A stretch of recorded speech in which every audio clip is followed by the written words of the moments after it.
Hello everyone. We all know that Summer 26 Salesforce release is just around the corner. So let's see some of the Apex features which has been added by this release. So the first and the foremost and the most important one is the usage of multi-line strings. So as we know from earlier that for putting a message which is more than one line, we had to span it like this and we had to concatenate it using the slash and symbols to add line breaks. So with this change, now it's become very easy. Just like if you see in the after part, Salesforce has added these three codes. So everything you put inside three code, it will come as it is. You don't need to add concatenate using pluses and add slashes to add the line breaks. Along with this, Salesforce has also brought this function string.template, which will be used to embed the expressions inside the string literal. So let's dive in and see what are the use cases which you can use it in. So the first use case is in dynamic SOQL. So earlier we used to write dynamic SOQL like this. We had chunks of strings concatenated by the plus symbol, and we had this a variable from where we are extracting the dynamic data. Now it can change it to like this. You can add the string as is inside the three quotes. You can add your expression like this with a dollar sign and a bracket, curly braces, and then use this template function. Inside the template function, you can pass the map of the values which you want in a key value pair. So suppose my industry is this and I want to pass technology in this. So I can pass it inside a new map to this template function.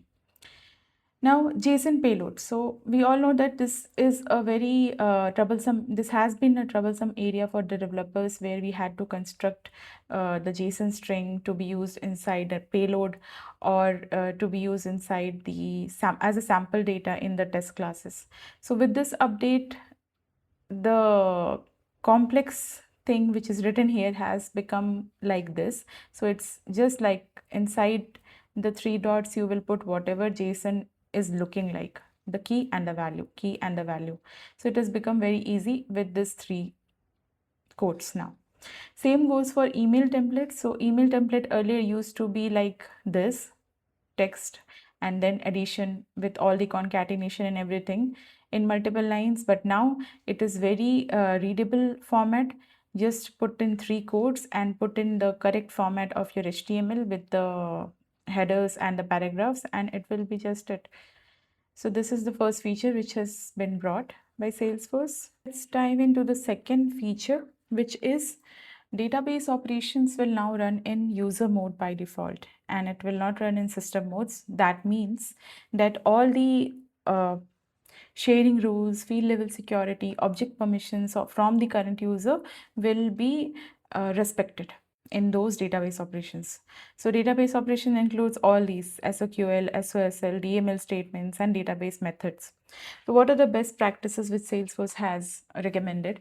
So with SOSL or SOQL, you must use user mode or system mode clauses. Don't use by default, then it will run in system mode and you won't know. Then if you don't use anything, it will by default run in user mode and you won't see expected data in your output. So how you can do that is like this.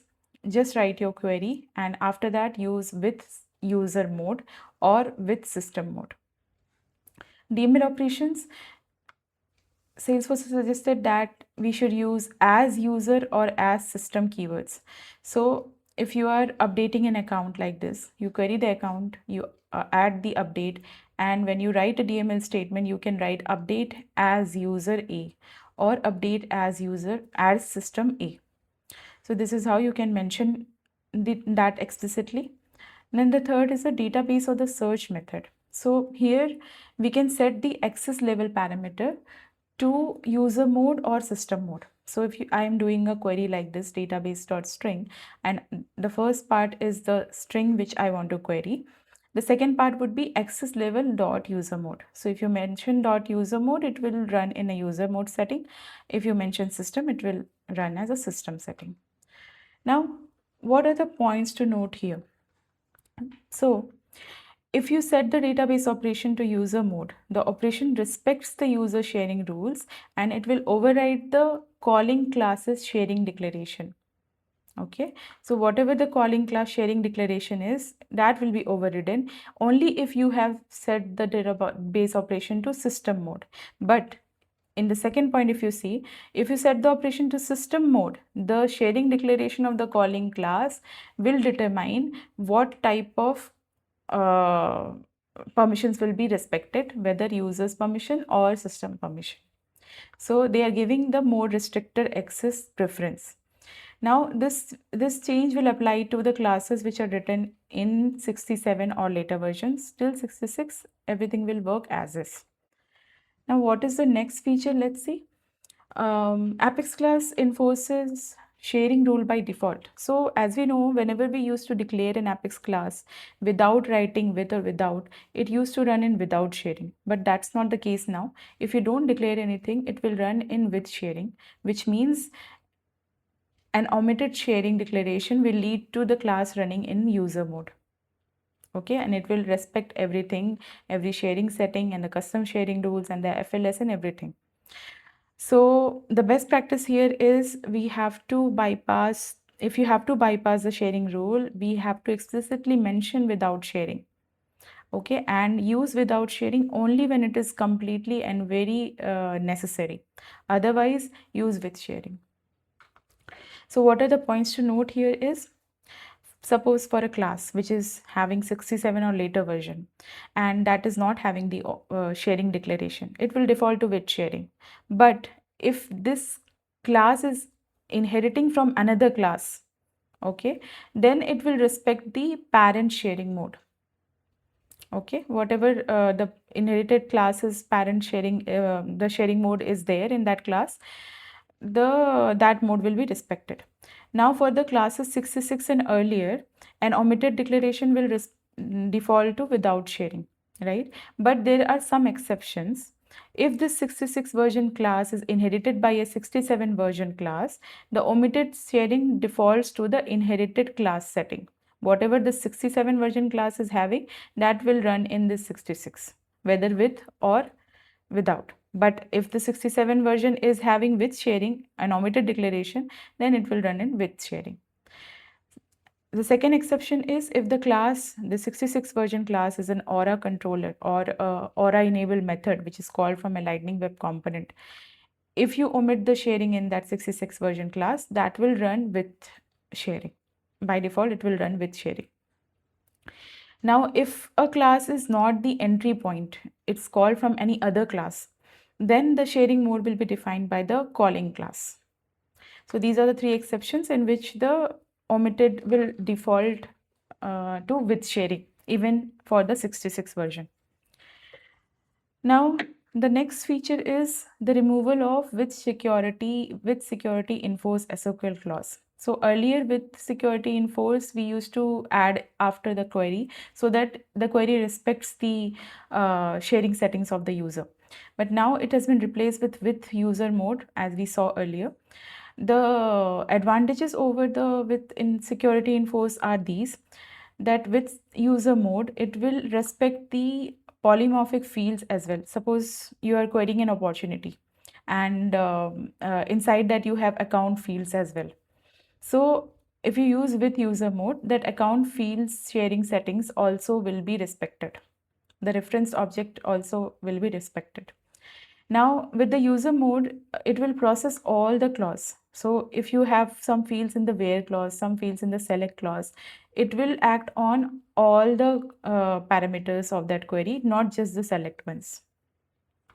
Okay, and with user mode, you will be able to find the FLS errors in your SOQL query, all the errors all together. Unlike security enforced, where we used to find the first error, then we used to fix it, then we used to get the other error and used to fix it. So that is gone.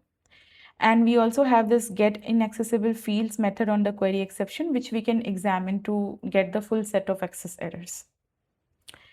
Okay, so let's move on to the next feature. Next feature is Apex trigger always run in system mode. So Now the Apex trigger will run in system mode. That means it will bypass the sharing roles, field level, and object permission of the system current user. We cannot explicitly declare the sharing or access modes inside an Apex trigger. If we want to do that, we'll have to use separate trigger handlers where we can use system mode or user mode as we want. Now, what's the next? Okay, so this is a very good feature which has been brought in by Salesforce is we can avoid so every org has an async limit. We know async limit is number of batches, number of queuable or async operations which can run in 24 hours period. So if that, what used to happen before was if that limit has been reached, everything would stop and fail there. But now if you enable this elastic limit for async jobs, that will not fail. The jobs will not fail. It will keep on running, but it will run at a slower rate. And it will keep on running till the org's license daily limits twice the license daily limit. So if your org limit is 3000, the elastic limit will be 6000. So if 3000 is crossed, you will get more 6000 limits for that day. So some points to note here is that this is a beta feature which you can activate in the Apex setting, and this is only available in the demo in the products, not on the sandboxes. Okay, there were some limited features which has been added by the Summer 26 release. Thanks for watching.